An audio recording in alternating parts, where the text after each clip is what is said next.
ब्रह्मा गुरु विष्णु गुरुदेवो महेश्वर गुरु साक्षात् परब्रह्म तस्मै श्री गुरवे नमः। ज्ञानानन्दमयं देवं निर्मलस्फटिकाकृतिम् आधारं सर्वविद्यानां हयग्रीवम् उपास्महे। सरस्वती नमस्तुभ्यं वरदे कामरूपिणि विद्यारम्भं करिष्यामि सिद्धिर्भवतु मे सदा। गुरु ब्रह्मा गुरु विष्णु गुरुदेवो महेश्वरः गुरु साक्षात् परब्रह्म तस्मै श्री गुरवे नमः।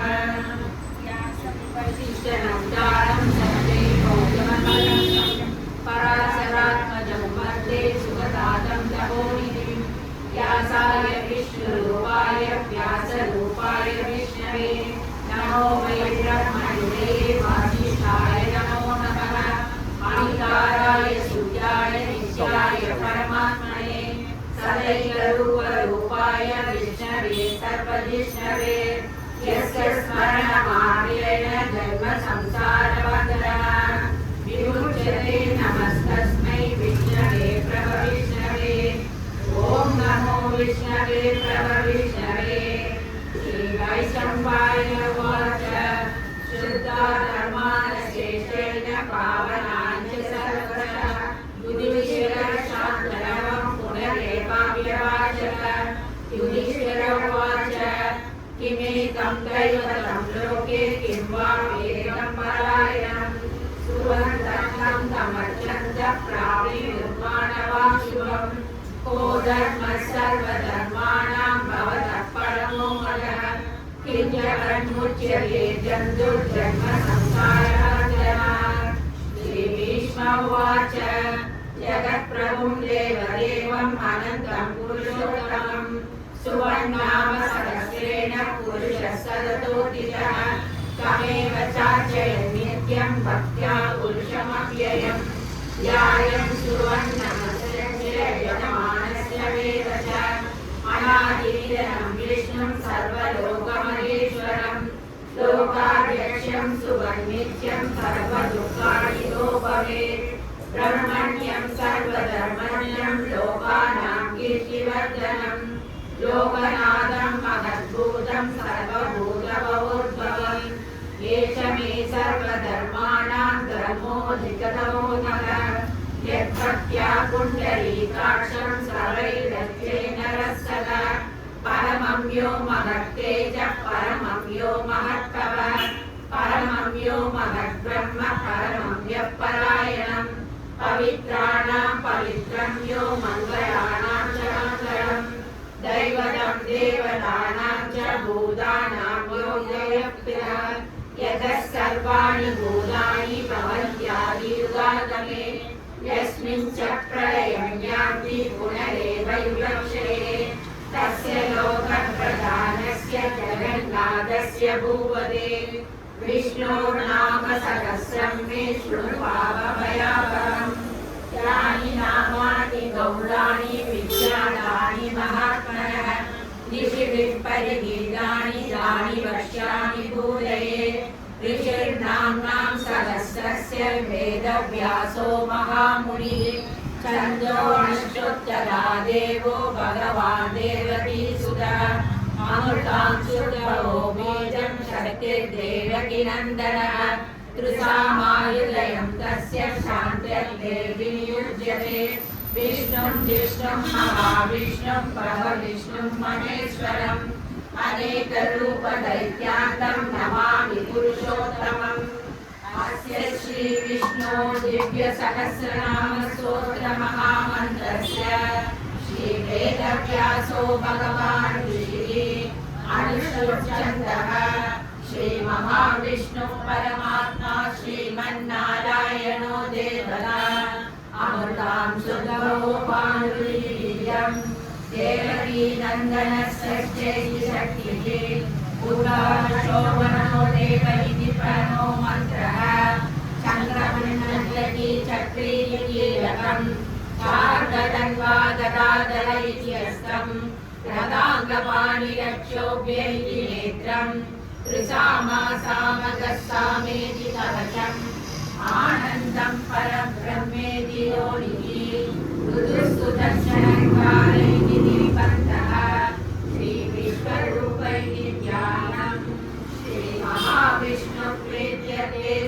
सहस्रनाम जपे विनियोगः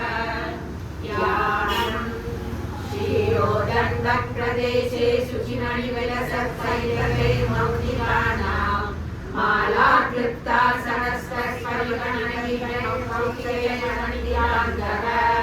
शुभ्रैरभ्रैरभद्रैरुपरि विचित्रैर्मुक्तपीयूषवर्षैः आनन्दीनः पुण्यादरणीयकदा सर्वपाणिर्मूर्धः भूपादौ यस्य नाभिर्विगतसुरनिरश्चन्द्रसूर्योच्चनेत्रे कर्णावासा शिरोतरो मुखमग्निकणनो यस्य वास्तेयमप्रिः अन्तस्तं यस्य विश्वं शिरणकरो विजगर्वदैत्यैः चितिरं रम्यते तं त्रिभुवनमपुषं विष्णुमीशं नमामि ॐ नमो भगवते वासुदेवाय शान्ताकारं भुजगशयनं पद्मनाभं सुरेशं विश्वाकारं गगनसदृशं मेघवर्णं शुभाङ्गं लक्ष्मीकान्तं कमलनयनं योगिविद्यारम्यं वन्दे विष्णुं भवभयहरं सर्वलोकैकनाथं मेघश्यामं पीतकौशेयवासं श्रीवत्सामं कौस्तुभोगाभिरामं पुण्योपेतं पुण्डरीकायताक्षं विष्णुं वन्दे सर्वलोकैकनाथं नमः समस्तभूतानामादिभूताय भूकृते अनेकरूपरूपाय विष्णवे प्रभविष्णवे सतङ्गचक्रं सकिरीटकुण्डलं सपीतवस्त्रं सरसीरुवेक्षणं सदानवस्तस्थलशोभिकौसुतं नमामि विष्णुं शिरसा चतुर्भुजं छायायां पारिजातस्य येन सिंहासनोपरि आसीनमम्बुदश्याममायताक्षमलङ्कृतं चन्द्राननं चतुर्बाहुं श्रीवत्साङ्गितवक्षसं रुक्मिणी सत्यभामाभ्यां सहितं कृष्णमाश्रये विश्वं विष्णुर्प्रचक्कारो भूतभव्यभवत्प्रभुः भूतकृद्भूतकृद्भावो भूतात्मा भूतवाहनः भूतात्मा परमात्मा च मुक्तानां परमागतिः आर्ययः पुरुषः साक्षी क्षेत्रज्ञोऽक्षर एव च योगो योगविदां नेता प्रधानपुरुषेश्वरः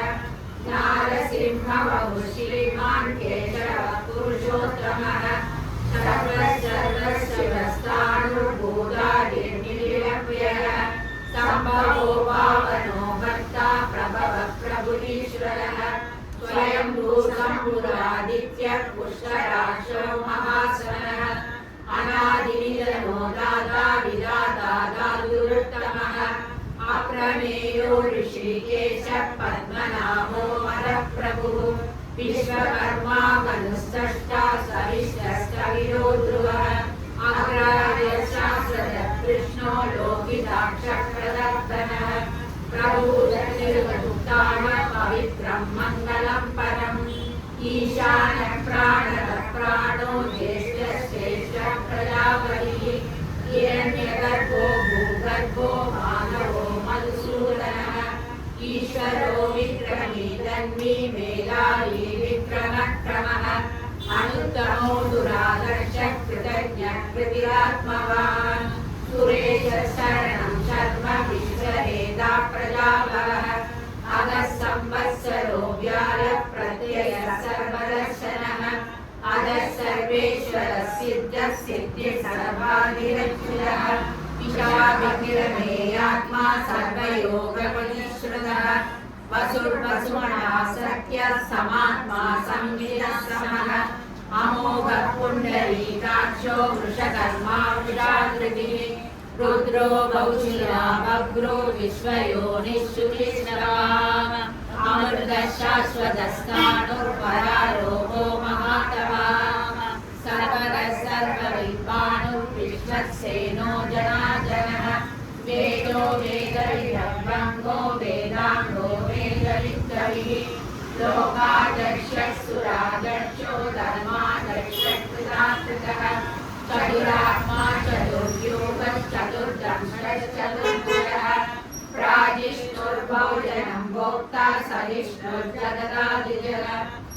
जनको विजयो जेता विश्वयोनिः पुनर्वसुः उपेन्द्रो वामनः प्रांशु अमोघः सुचिरोज्जितः अतीन्द्रः सङ्ग्रहः सर्गो मृगात्मा नियमो यमः वेद्यो वैद्यः सदा योगी वीररामादवो मधुः अहीन्द्रियो महामायो महोत्साहो महाबलः महाबुद्धिर्महावीर्यो महाशक्तिर्महाधृतिः अनित्यैश्च बहुः श्रीमान् अमेयात्मा महाधृतिः महेश्वासो महीवर्ता श्रीनिवासः सदाङ्गतिः अनिरुद्धः सुरानन्दो गोविन्दो गोविदाम्बरिः मरीचिर्दमनो हंसः सुपर्णो भुजगोत्तमः हिरण्यनाभः सुरवा पद्मनाभः प्रजापतिः अमृतः सर्वसिंहः सन्दाता सत्यवान् शिरः अजो दुर्मर्शनः शास्ता विशुद्धात्मा सुरारिः गुरुतमो दामः सत्यः सत्यपराक्रमः निमिषो निमिषस्वद्विवाचस्पतिरुदारैः अप्रणीग्रामः श्रीमान् न्यायो लीलासमीरणः सहस्रमूर्धा विश्वात्मा सहस्राक्षः सहस्रवान् आवर्तनो निवृत्तात्मा समरुतः सम्प्रवर्तनः संवत्सरो वह्निरणिलो धरणीधरः सुप्रसादः प्रसन्नात्मा विश्वबुद्धिः सत्कृता सत्कृतः साधुर्जन्नुर्नारायणो नरः असंख्ययो प्रमेयात्मा विशिष्टः शिष्टकृच्छुचिः सिद्धार्थसिद्धसङ्कल्पः सिद्धिसाधनः विशाली वृषभो विष्णुर्वृषभर्मा वृषोदरः वर्धनो वर्धमानश्च विविधः श्रुतिसागरः सूर्यो दुर्गरो वाग्मी महेन्द्रो वसुदो वसुः नैकरूपो बृहद्रूपः शिविविष्टप्रकाशनः ओजस्तेजो दुर्धरः प्रकाशात्मा प्रदापणः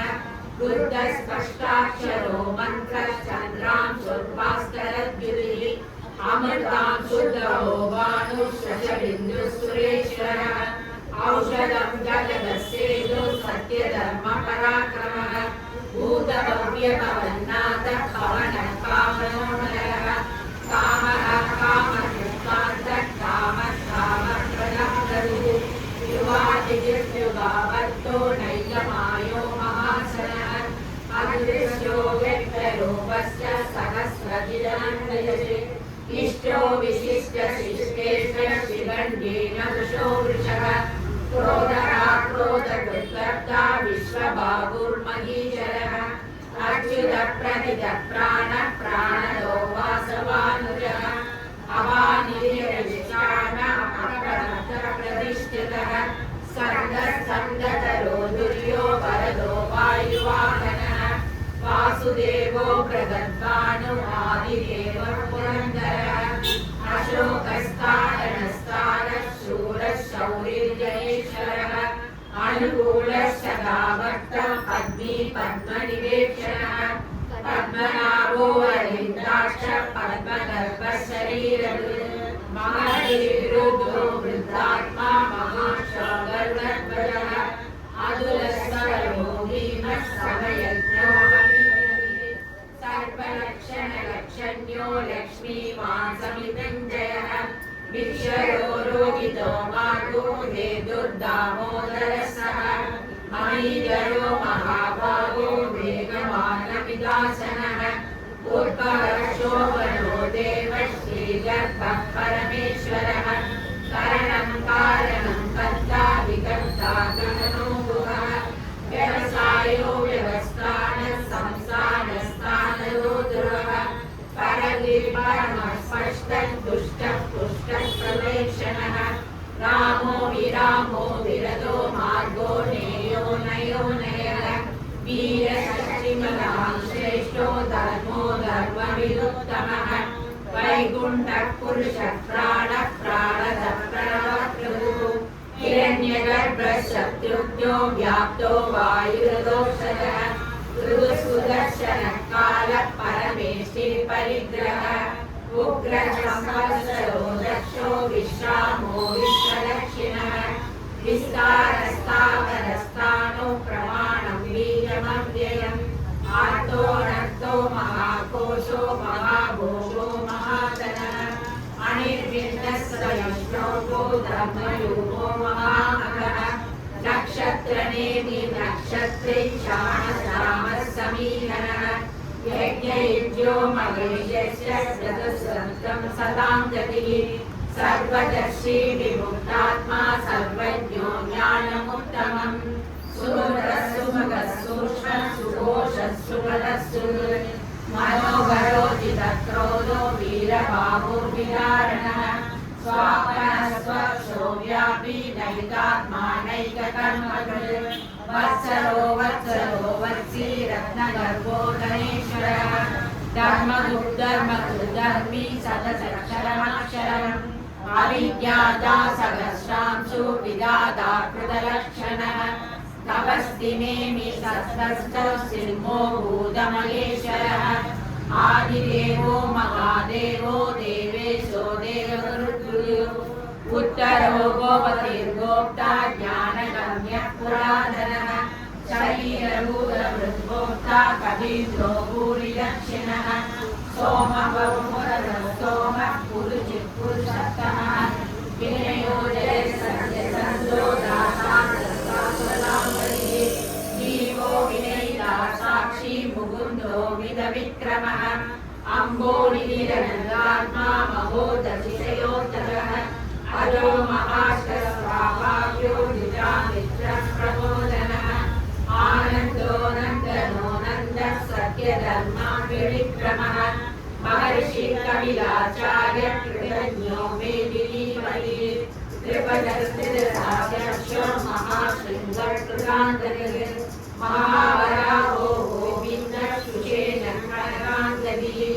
गुह्यो गभीरो गणो गुप्तचक्रगदाधरः वेदास्वाङ्गोदितः कृष्णो दृढसङ्घर्षणोचितः वरुणो वारुणो वृक्षः पुरुषराक्षो महामनः भगवानन्दी वनमाली अरायुधः आदित्यो ज्योतिरादित्यः सविष्णुर्दशसप्तमः सुदर्भाखण्डः दारुणोदयप्रदः दिवस्कृत्सर्वभृत्यासो वाचस्पतिरयो निजः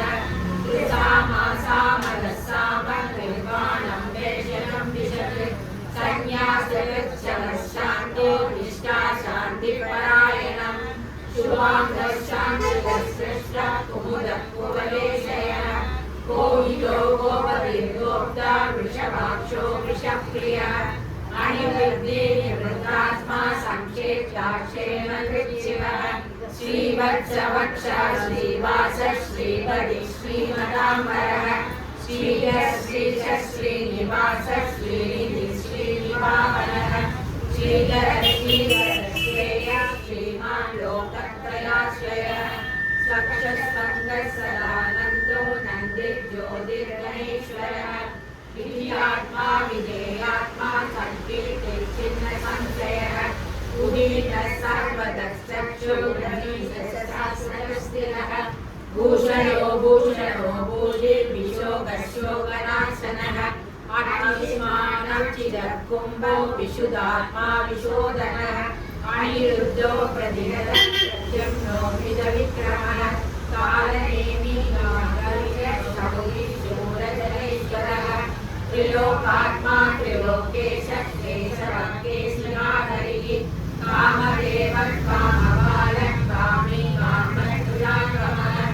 अनिर्देशः विष्णु वीरो नन्दो धनञ्जयः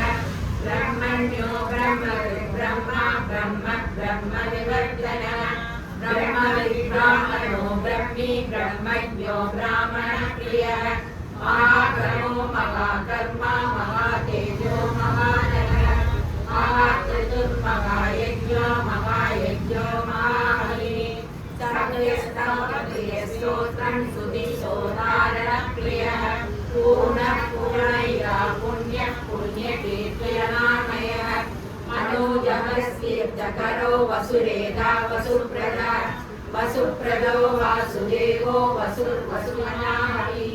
सत्कृतिः सत्कृतिः सप्ता सद्बुद्धिः सत्परायणः शूरसेनो यदुश्रेष्ठः सन्निवासः सुयाम्नः भूतावासो वासुदेवः सर्वासुदेयो नरः तर्पणादर्परो दुर्गो दुर्बलोधापराजितः विश्वमूर्तिर्महामूर्तिर्दिव्यमूर्तिरमूर्तिमान् अनेकमूर्तिरव्यक्तः सदमूर्तिः सदाननः एकोनैकः सवत्कर्म्यं यत्तत्परमनुत्तमम्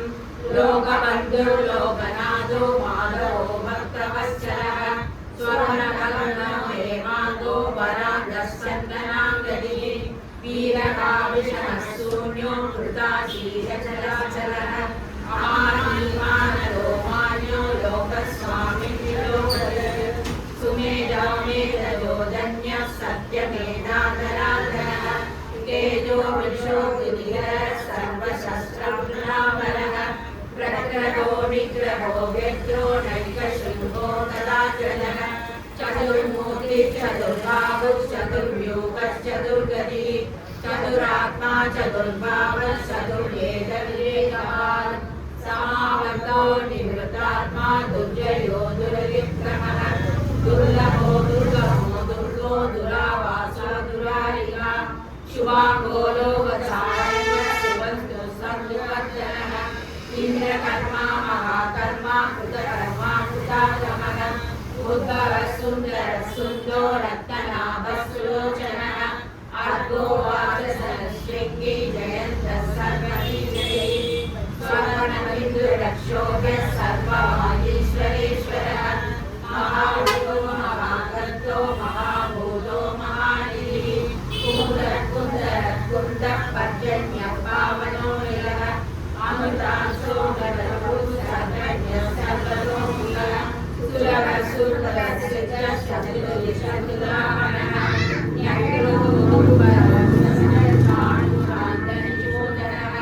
सहस्राक्षे सप्तलिङ्गः सप्तैधा सप्तवाहनः अमोघो दिव्यो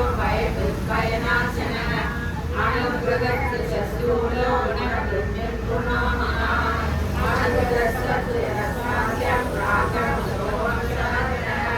पारवृत्कलिलो योगी योगीशः सर्वरामः श्यामः सुवर्णो वायुवाहनः गणुर्गरो गणुर्वेदो गण्डो दमैदानः अपराधिनः सर्वतरो नियन्तानियमो यमः सत्यवान् साधियः सत्यः सत्यधर्मपरायणः अभिप्राय प्रियालोकप्रियकृत्प्रीतिवर्धनः विरायस्य ज्योतिः सुरुचिस्तुरबुद्धुः रविविलोचनः सूर्यः सविता रविलोचनः अनन्तो भोक्ता सुखदो नैकलोकः अनिर्विघ्नः सदा महर्षि लोकाधिष्ठानमद्भुतः सदा सनातनः कविरः कविरव्ययः स्वस्तिरक्षिणः आलोककुण्डली चक्री विक्रमोर्जितशासनः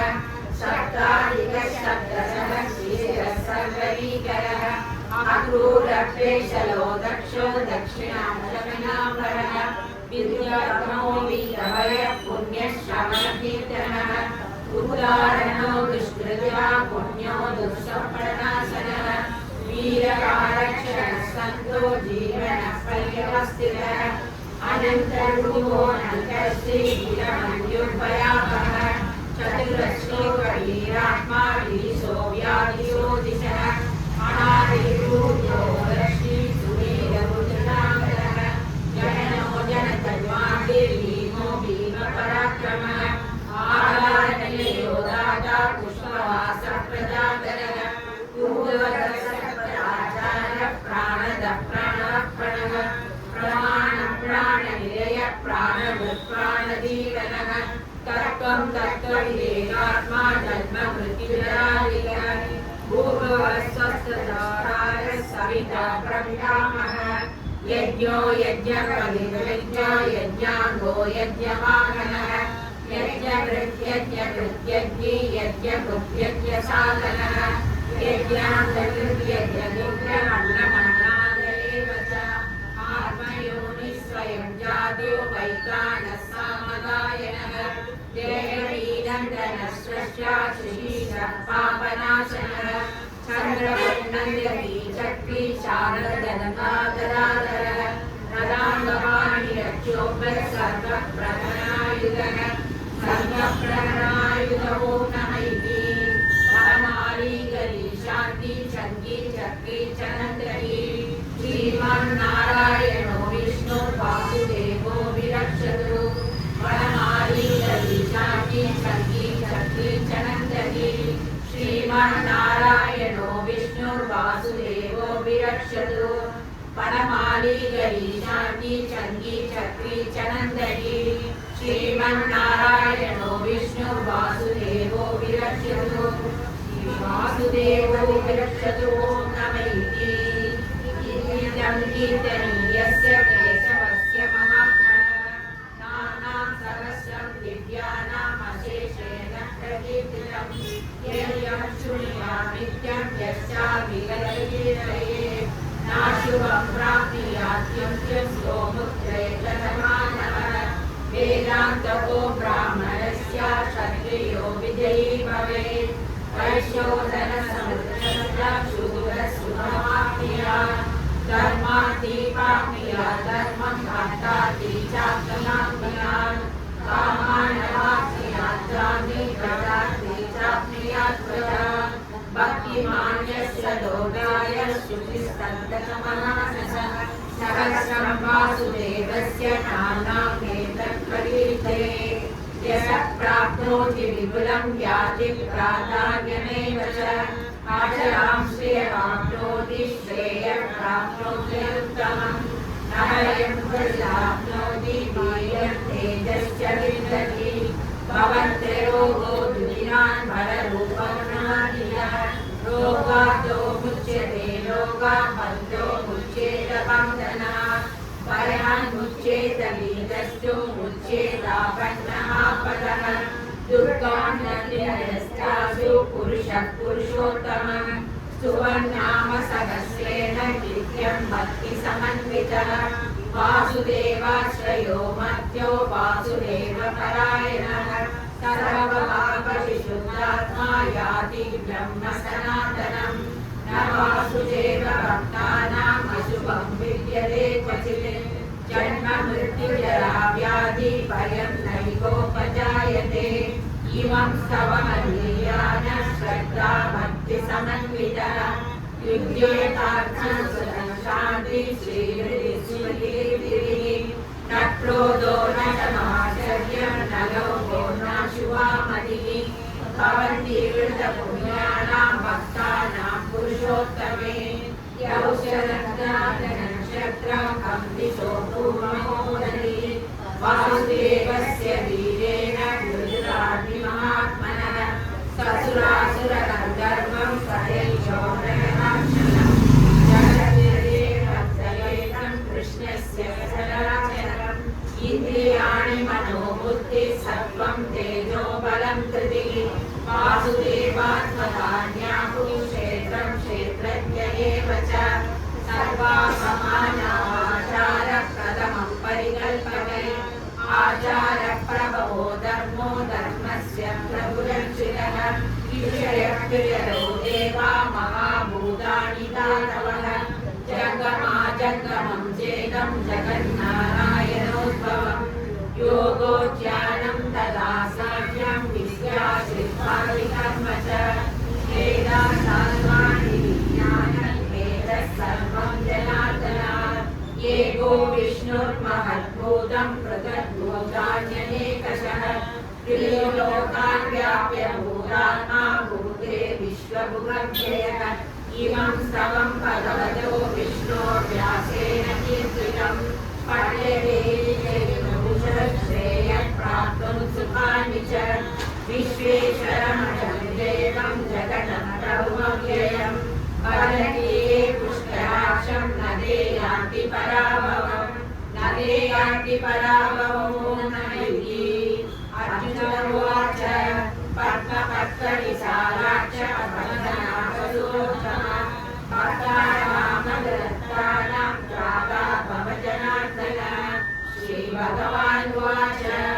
यो मां नाम सहस्रेण स्तोतुमिच्छति माधव सोऽहमेकेन श्लोकेन स्तुतयेव न संशयः स्तुतयेव न संशयः ॐ नमः इति। व्यास उवाच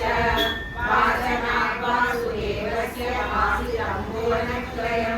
सर्वभूतनिवासोऽसि वासुदेव नमोऽस्तुते वासुदेव नमोऽस्तुते ॐ नमः इति। पार्वती उवाच केनोपायेन रघुना विष्णो नाम सहस्रकं पठ्यते पण्डितैः नित्यं श्रोतुमिच्छाम्यहं प्रभो। ईश्वर उवाच श्रीराम राम रामेति रमे रामे मनोरमे सहस्रनाम तत्तुल्यं राम नाम वरानने। श्रीराम राम रामेति रमे रामे मनोरमे सहस्रनाम तत्तुल्यं राम नाम वरानने। श्रीराम राम रामेति रमे रामे मनोरमे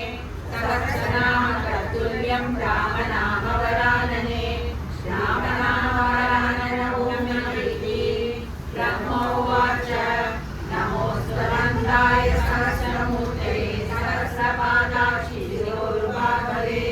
सहस्रनामे पुरुषाय शाश्वते सहस्रकोटियुगधारिणे नमः सहस्रकोटियुगधारिणे नमो नमः। संजय उवाच यत्र योगेश्वर कृष्णो यत्र पार्थो धनुर्धरः तत्र श्रीविजयो बुद्धिर्ध्रुवाणि विजयमतिर्मः। श्रीभगवानुवाच अनन्यां चिन्तयन्तो मां ये जना पर्युपासते तेषां नित्याभियुक्तानां योगक्षेममाङ्गलं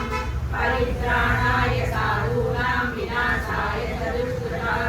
धर्मसंस्थापनार्थाय सम्भवामि युगे युगे। आर्ता विषण्णा शिथिला च वीता घोरेषु नरकादिषुवर्तमाना सङ्गीत्य नारायण शब्दमात्रं विमुक्तदुःखा सुखिनो भवन्तु। कायेन वाचा मनसेन्द्रियैर्वा बुद्ध्यात्मना वा प्रकृते स्वभावात् करोमि यत् सकलं परस्मै नारायणायेति समर्पयामि।